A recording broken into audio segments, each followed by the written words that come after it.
প্রিয় দর্শক, আসসালামু আলাইকুম। আশা করি আপনারা ভালো আছেন। আমরা বর্তমানে আসছি কুষ্টিয়া জেলা শহরের 4 রাস্তার মোড়ে, যেখানে ট্রাফিক পুলিশের পরিবর্তে কাজ করছে কুষ্টিয়া জেলা বা আশেপাশের জেলার বিভিন্ন রোবার সদস্য ট্রাফিক পুলিশের পরিবর্তে যারা কাজ করছে, এমনই কয়েকজনের সাথে আমরা এখন কথা বলার চেষ্টা করব। প্রিয় দর্শক, যেসব জেলা রোবার সদস্য কাজ করছে তাদের একজনের আবার সাক্ষাৎ করার চেষ্টা করব। আসসালামু আলাইকুম। প্লিজ আপনার নামটা প্লাস কোন কলেজ থেকে আসেন একটু যদি বলতেন। Cadet corporal Mohammad Atiqur Rahman, Kushtia government college, BNCC cadet.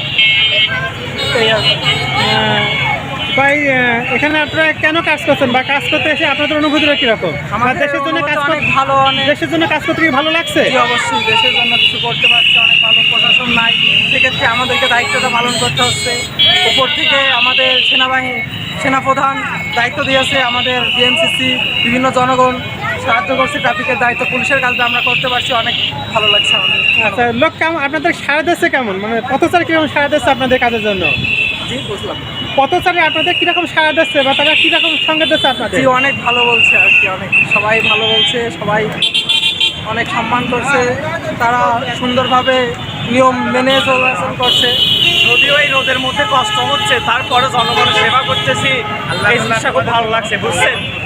ঠিক আছে, ধন্যবাদ। প্রিয় দর্শক, আমরা এখন এক পথচারী এক আঙ্কেলের সাথে কথা বলবো। আঙ্কেলের অনুভূতিটা কীরকম বা প্রশাসনের পরিবর্তে ছাত্রছাত্রীদের কাজ করছে এই পরিস্থিতিতে পথচারী কী বলে একটু শুনি আমরা। আচ্ছা, আপনার নামটা বলবেন? আলহামদুলিল্লাহ, আমি মৌলানা রিজাউল করিম। আমি 5 তারিখ এখানে, 4 তারিখ এখানে যে গুলাগুলি হয়, যে অবস্থা দেখছিলাম, আজকে সেই দৃশ্যটা উল্টে গেছে।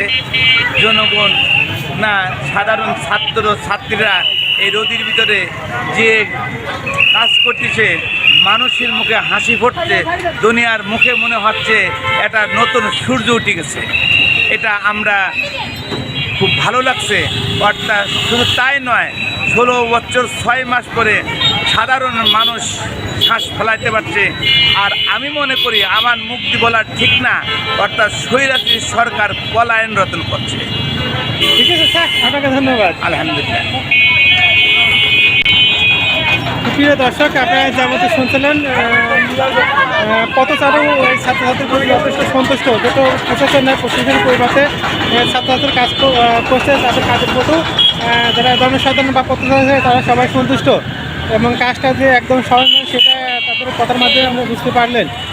তারপর আবার প্রচণ্ড গরম, যে কারণে তাদের কাজ করতে অনেক কষ্ট হচ্ছে, এবং গাড়ি ঘোড়ার যথেষ্ট চাপ আছে, আপনারা যেটা স্ক্রিনে দেখতে পাচ্ছেন। প্রিয় দর্শক, যদি ভিডিওটি ভালো লাগে অবশ্যই আমাদের চ্যানেলটি সাবস্ক্রাইব করবেন, এবং আপনাদের কোনো মন্তব্য থাকলে অবশ্যই কমেন্টসের মাধ্যমে আমাদের জানাবেন। আপনাদের চাহিদা অনুযায়ী পরবর্তীতে সেরকম ভিডিও আপলোড করার চেষ্টা করবেন। সবাই ভালো থাকবেন।